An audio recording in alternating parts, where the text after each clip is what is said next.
Hello everyone. Today in this video we are going to discuss about the provisions in GST law for OIDR services. So OIDR services क्या होते हैं? दो important conditions होते हैं. First कि उनका delivery जो है that should be mediated through internet and the supply is essentially automated involving minimal human intervention and impossible without information technology. तो अगर ये दो कंडीशन सेटिस्फाई होते हैं तो मेरी जो सर्विस है उसे मैं OIDR सर्विस कहूंगा. तो OIDR सर्विसेज के कुछ एग्जांपल्स हम देखते हैं.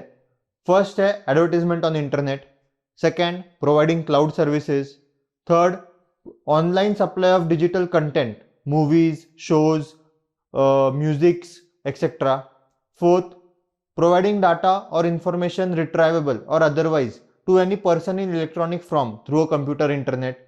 यानी मैं कोई वेबसाइट पे जाके केस लॉ सर्च करता हूँ या कोई बुक्स पढ़ता हूँ तो वो भी आएंगे. या फिर provision of e books, movies, music, software and other intangibles through telecommunication network और इंटरनेट. उसके बाद है डिजिटल डाटा स्टोरेज और ऑनलाइन गेमिंग. ये कुछ एग्जाम्पल्स है. ये केस में दोनों कंडीशन सेटिस्फाई होती है.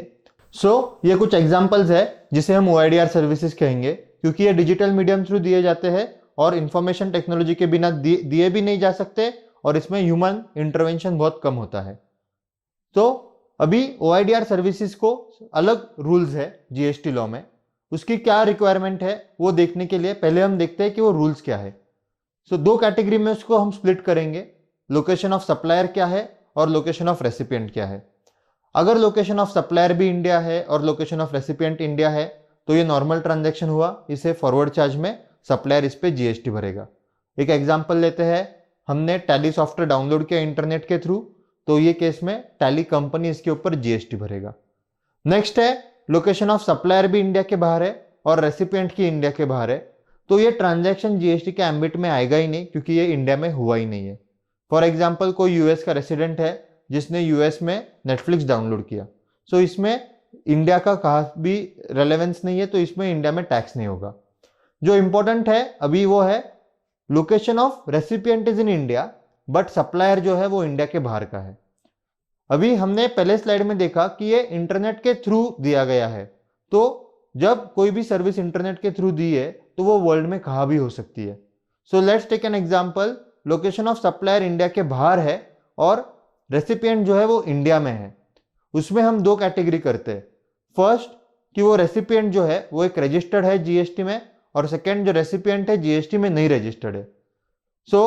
फॉर एग्जांपल एक GST में जो रजिस्टर्ड पर्सन है उसने GoDaddy से डोमेन नेम सब्सक्राइब किया.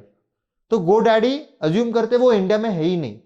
वो एक यूएस की कंपनी है या कोई और कंट्री की कंपनी है और मैंने उसके वेबसाइट पर जाके, मैं इंडिया में हूं, मैंने उसके वेबसाइट पर जाके मेरा डोमेन नेम परचेस किया. तो ये केस में अगर मैं GST में रजिस्टर्ड हूं तो ये केस में मैं रिवर्स चार्ज पे टैक्स भरूंगा और अगर मैं रजिस्टर्ड नहीं हूं तो वो केस में GoDaddy टैक्स भरेगा. और एक एग्जांपल लेते हैं. मैंने Amazon प्राइम या नेटफ्लिक्स का सब्सक्रिप्शन लिया. अभी मैं GST में रजिस्टर्ड नहीं हूं. मैं एक नॉर्मल कॉलेज स्टूडेंट हूं या एक अनएम्प्लॉयड पर्सन हूं या एक सैलरीड पर्सन हूं.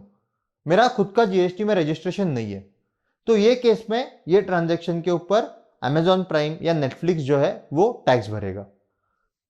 अभी ये OIDR सर्विसेज का अलग बकेट क्यों बनाया गवर्नमेंट ने, इसकी क्या गरज थी?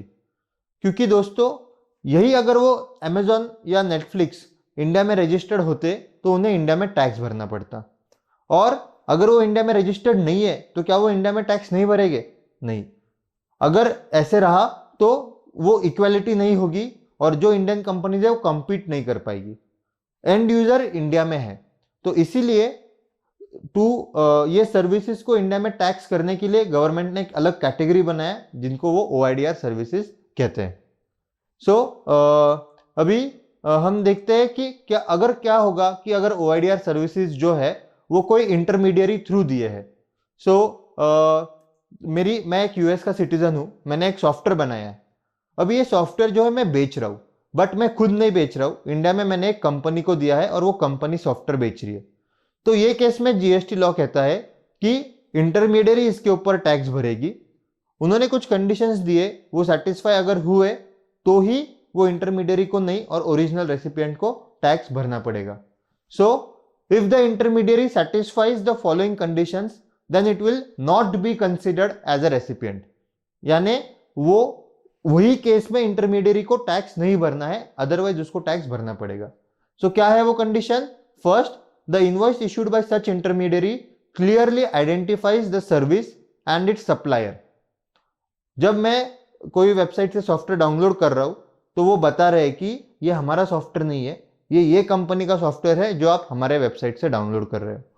द इंटरमीडियरी नाइदर कलेक्ट्स और processes payment in any manner nor is responsible for the payment between the non-taxable online recipient and the supplier of such service।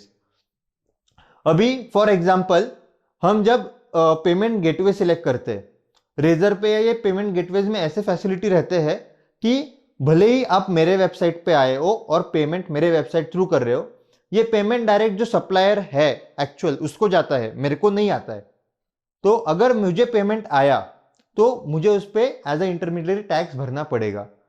जो केसेस में पेमेंट मुझे डायरेक्टली नहीं आता है वो पेमेंट डायरेक्टली सप्लायर को जाता है। उसके बाद the intermediary does not authorise delivery, वो चीज का डिलीवरी जो है वो इंटरमीडियरी के कंट्रोल में नहीं है। And the general terms and conditions of the supply are not set by the intermediary involved in the supply but by the supplier, यानी जो भी टर्म्स एंड कंडीशंस है उसका 1 साल वैलिडिटी रहेगा या आपको कितने दिनों में रिफंड मिलेगा, ये सब इंटरमीडियरी ने डिसाइड कर रहा है, ओरिजिनल सप्लायर कर रहा है। तो यही केस में ओरिजिनल सप्लायर को टैक्स भरना पड़ेगा। अभी नेक्स्ट क्वेश्चन आता है कि अगर वो सप्लायर इंडिया के बाहर रजिस्टर्ड है तो वो ये चीज पे टैक्स कैसे भरेगा?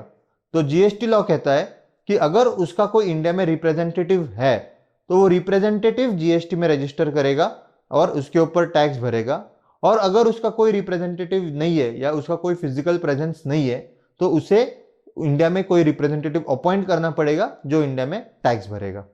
और वो कौन से रिटर्न्स भरेगा?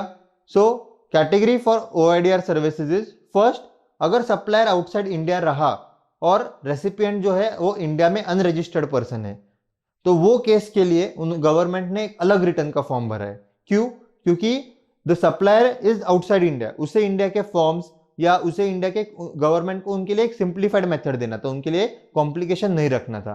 तो इसीलिए गवर्नमेंट ने उन्हें फॉर्म 5A दिया है और वो केस में वो 5A में रिटर्न भरेंगे 20 तारीख तक, और वो लोगों को जीएसटीआर 9 और 9C भी एप्लीकेबल नहीं होता है। इसमें हमें याद रखना है कि सिर्फ सप्लायर आउटसाइड इंडिया और recipient in India unregistered person, सिर्फ ये कैटेगरी के लिए ये अलग प्रोविजंस है। इन अदर केसेस आपको नॉर्मल जीएसटीआर 1, 3B, 9, 9C सब एप्लीकेबल होगा। So friends, thank you very much for your patient listening.